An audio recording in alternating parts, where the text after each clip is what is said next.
একটি space design করতে সঠিকভাবে ইন্টেরিয়র ডিজাইনার নির্বাচন করা খুবই গুরুত্বপূর্ণ, হোক সেটি রেসিডেন্সিয়াল অথবা কমার্শিয়াল। ইন্টেরিয়র ডিজাইনার নির্বাচনের যোগ্যতা সমূহের মধ্যে প্রধান হচ্ছে শিক্ষাগত যোগ্যতা। একজন ইন্টেরিয়র ডিজাইনার ডিপ্লোমা, ব্যাচেলর অথবা মাস্টার্স ডিগ্রিধারী হয়ে থাকেন। পড়াশোনার গভীরতা অবশ্যই ডিজাইনের ক্ষেত্রে উল্লেখযোগ্য প্রভাব বিস্তার করে। দ্বিতীয় হচ্ছে প্রফেশনাল সার্টিফিকেশন। বাংলাদেশ সরকারের তত্ত্বাবধানে প্রদান করা প্রফেশনাল সার্টিফিকেট থাকা হচ্ছে একটি আইনি ভিত্তি। আর্কিটেকচারে পড়াশোনা করলে ইনস্টিটিউট অফ আর্কিটেক্টস বাংলাদেশ এবং ইন্টেরিয়র ডিজাইনে পড়াশোনা করলে ইন্টেরিয়র ডিজাইনার অ্যাসোসিয়েশন অফ বাংলাদেশের প্রফেশনাল সার্টিফিকেট থাকাটা অত্যাবশ্যকীয়, যেগুলোর তথ্য স্ব প্রতিষ্ঠানের ওয়েবসাইটে যাচাই করা যায়। এরপরে গুরুত্বপূর্ণ হচ্ছে ট্রেড লাইসেন্স এবং ইনকর্পোরেশন সার্টিফিকেট।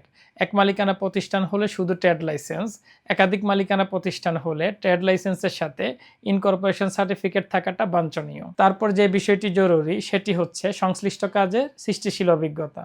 এর জন্য শেষ কয়েক বছরের ওয়ার্ক অর্ডার, ছবি এবং ভিডিও থাকাটা অপরিহার্য। যেহেতু এই কাজটি আর্থিক লেনদেন সম্পর্কিত, তাই টিন, বিন এবং ব্যাংক সলভেন্সি সার্টিফিকেট থাকাটা আবশ্যক।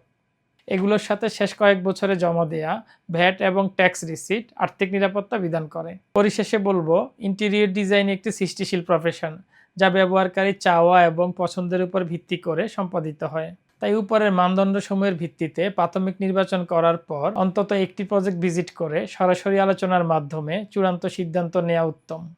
ইন্টেরিয়র ডিজাইনার নির্বাচন সম্পর্কে বিস্তারিত জানতে ডেসক্রিপশন বক্সে দেওয়া লিঙ্কে ক্লিক করে আমার লেখা ব্লগ পড়তে পারেন। এছাড়াও ইন্টেরিয়র ডিজাইন সম্পর্কিত আরও তথ্য পেতে আমাদের অনলাইন প্ল্যাটফর্মগুলো ফলো বা সাবস্ক্রাইব করে আমাদের সঙ্গে থাকুন। ধন্যবাদ।